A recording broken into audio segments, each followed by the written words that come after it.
Hi, and welcome to The Curling Show, the podcast that brings you interviews with the sport's top athletes and the people who shape the game. Brought to you by Printworks. Check them out if you need great prices on high-quality screen printing of t-shirts, sweatshirts, or promotional items. They're on the web at printworksllc.com. I'm Dean Gemmel, and in this edition, we talked with Brent Pierce, the third on Greg McCauley's 2000 World Championship rink, just a few days before he headed off to skip his own team in the BC Provincials. All right, hey, thanks for being on the show, Brent. Before we get started, I have to let people know that you win the award as the #1 fan of Toronto's Black Pudding. Good friends of mine in the house band on The Curling Show. Are you enjoying the CD? Absolutely. Kids like it too. Okay.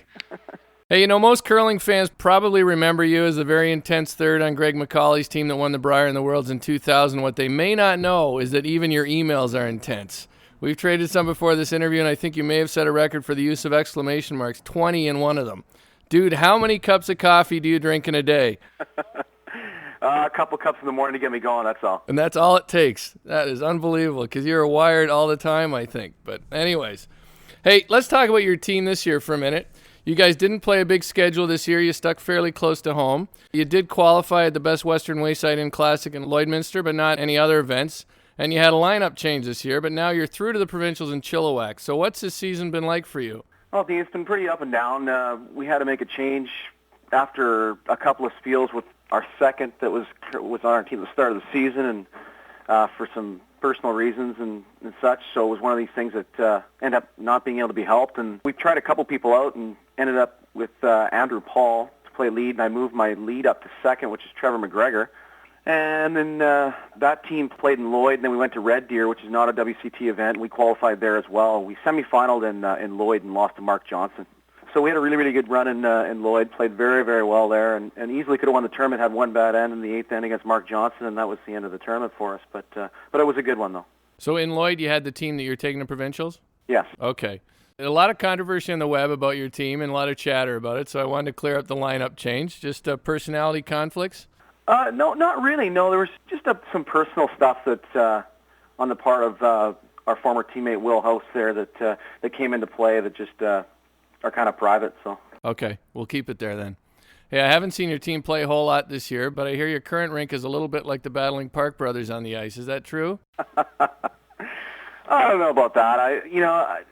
It's just been such an up and down year, and it's one of those things where, you know, we've just been very inconsistent, and inconsistency leads to frustration, and sometimes it pours out onto the ice with our team. But, you know, I think everybody's working as hard as they can at this point, and we've managed to right the ship somewhat. Do you think all that fire in the ice, does it help your game at all to keep it sort of like that? Some guys it does. I mean, some guys need that. You know, for me, it's a good thing. I like being, you know, wired up and fired to go, and I'm pretty enthusiastic with the game. I love the game, and my personality is just like that. And over the years, it's been maybe good for me, but not so good for some of the teams I've been on. Some of the teams that I've been on, the different personalities, I don't necessarily get the best out of them per se. But luckily, I was on one team for sure, Team McCauley there for that 6-year run, which really, my personality, they just let me be who I needed to be, you know, within reason. And, you know, I was very effective on that team. Let's talk about that team for a minute. You had a 6-year run. You won the Worlds and the Brier in 2000. And then I guess like a lot of teams, it just ran its course. Is that what happened? Because now you, Greg, and Brian are all skipping your own teams? Yeah, we're all skipping our own teams, and Greg's in the Provincials the same as we both made the Provincials last couple of years, and he knocked us out last year. He played really, really well, the bugger. And, we just think we're all still really good friends. We split on good terms. It was more like it ran its course, like you said, and it was time for a change for most of the guys in the team. And you know, I have fond memories of that team, that's for sure. Very special team, and I don't even know if I, you know, fully understand what we fully grasp what that team did to this point even. Yeah, what about the seasons after the Worlds? I mean, when you guys won the Worlds, it was pretty surprising, I think, that season, and you had a great run. What about the seasons afterwards? What would you say about those? Well, after we won the world title, you know, it's a tough thing. You know, you're at the top, and you have to reset your goals. And luckily for us, we had the Olympic trials, and we became card athletes during that run, and that was a good, you know, it was a great thing for me personally, and I think it was for the team, but from my own standpoint, it certainly was.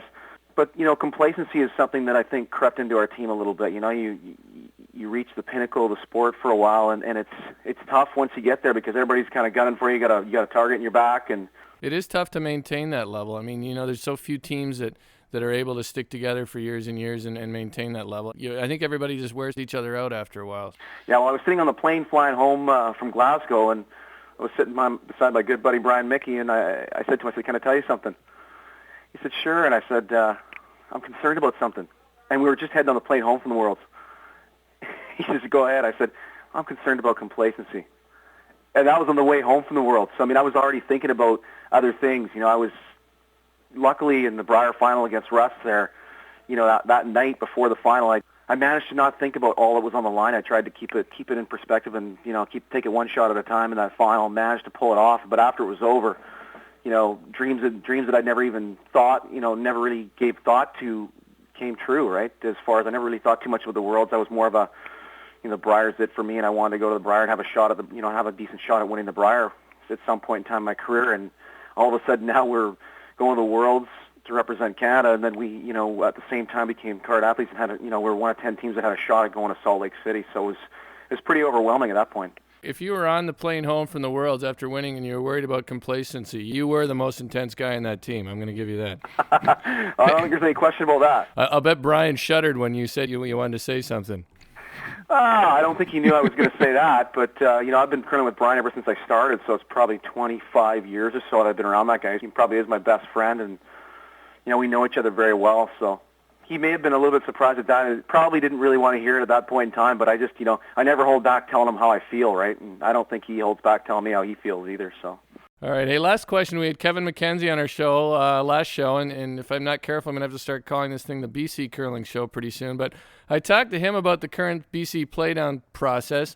I better make sure I get that right for my Canadian audience. Hey, I do think that not having some way to get into the provincial championships besides that regional, interregional, coastal, interior path is really out of date. I think that personally. Maybe you'll disagree because you're in the provincials this year, but what do you think about the process? Oh, I 100% agree with you. I think we've fallen behind as a province, and it's unfortunate. When the whole SLAM initiative came forward, that was one of the big things we wanted. We wanted acknowledgement from the provincial and Canadian curling associations as far as the tour goes. We wanted them to acknowledge the first half of the season and make it worth more than money. And it was a tough fight for the longest time. Have them understand that our first half of our season means a lot, and it's the reason why people are able to go to the Brier and perform the way they perform. And I mean, a perfect example is Team McCauley, as far as the media goes, and the fans of Canada. When we showed up at the Brier in 2000, we probably were, we were ranked no differently in that Brier than we were going into the 98 Brier. Right. We were ranked to finish maybe 4th, 5th, grab that final playoff spot, that kind of thing, and that was the end of it. But a lot of these events on tour, like after the 98 Brier, Team McCauley ramped it up a bit. We started playing more tournaments, and we started traveling further back to play the Burnick, Stoutons, Martins, and Furbies of the world. And, we took some lumps, but we also handed some out. But so by the time we, arrived in the Brier in Saskatoon, I think that, from the media standpoint and the fans, they see it the way they see it because they haven't seen us that much on the tube. But I think Stoutons and the Martins, people like that, we couldn't take those guys by surprise. So, I feel, that makes me, makes the achievement even more satisfying because we didn't fluke that one out. They knew exactly who we were. We knew those guys very well. We're friends with all of them, and, they all played us pretty tough. Right. Well, somebody at Curl BC really has to get their head out of the 1950s and change that format, though, because I think it hurts you guys. There's no question about it in my mind, and I've been fighting for it for years. I may have worn out my welcome with the Curl BC crew, especially back in the day there when that SLAM was going forward. They kind of thought they just had the wrong idea of where we were going with the SLAM. And we could not articulate it to them. And the CCA at the time was, not helping the cause by not, themselves not understanding and feeling threatened, feeling like we were threatening the Brier. I don't know. I don't think it was that we were wanting to threaten the Brier. I mean, it's one of the greatest events in curling, but and has been and will be. But we just wanted a say in the game. I think there was a group of us at the top of the game that definitely had a lot of things to say. We had a lot of ideas, and I think out of that came the SLAM, and we have control over that. And that property went from something that was viewed as never ever going to happen to 4 years down the road. And I think going forward, it's going to be part of the big part of determining who goes and represents the Olympics in 2010. Right, and in the provinces that just stick to the zone playdown format, it just doesn't make any sense. It's it's almost as if they don't want to cut the guys who commit to playing the game on a high level throughout the season. And it's those are the guys that you I'm not saying that you don't give a club curler any chance at all. There should still be some zone playdowns, but you've got to give the guys who are committed to playing at the top level all season, you've got to give them some extra chances to get in.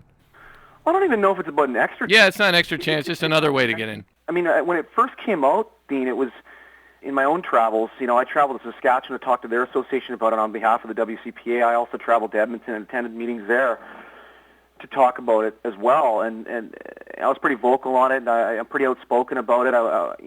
I just think that it's an improvement in the game, and it was a step that had to be taken, because I know from my own standpoint that without the World Curling Tour and those events, there's no way we'd be world champions at this point. No chance. We couldn't have entered our Super League here, played once a week, and played 2 local tournaments, and played and had the experience and the ability to win the Brier. So that acknowledged is really tough. Kevin Martin made that point when I talked to him out in Winnipeg, that he used to be a guy's season was over in December or early January, if he lost in the zones, and that was all that mattered. Tradition's a big part of the game, and I don't think any of us wanted the tradition taken out of the game. We just wanted them to acknowledge, in the form of spots in the provincials, those teams that go out there and work hard and try to do the best they can to, in the end, represent themselves, but represent British Columbia at the Brier. Yeah, I'm with you on that. They just have to look at something like the U.S. Open in golf. I mean, you don't make Tiger Woods qualify, in a zone playdown. Now, that said, I can go in and try to qualify. All right, man. Hey, I appreciate those thoughts, and I'm a big supporter of the WCT, and I'm probably not real popular with Curl BC now, but whatever. Let's do the Runback segment, okay? I'll give you the topic. You give me your thoughts in 1 to 3 words. Okay. Something you did on the ice that you regretted later. I'll have to say many things. Your team's Black Book of Curling ranking, you're number 86. Not even close to high enough. The U.S. softwood lumber tariff. Too high. Bert Gretzinger's secret age-defying formula. Irritating. The big gambling scandal in curling. Funny. There isn't one, so there's another reason why we have the greatest game in the world. So, hey, thanks for your time, Brent. I enjoyed talking with you. Keep rocking with the black pudding, and good luck at the Provincials. Thank you very much, Dean. That's Brent Pierce on The Curling Show, brought to you by the screen printing experts at Printworks. They're on the web at printworksllc.com. Thanks for listening.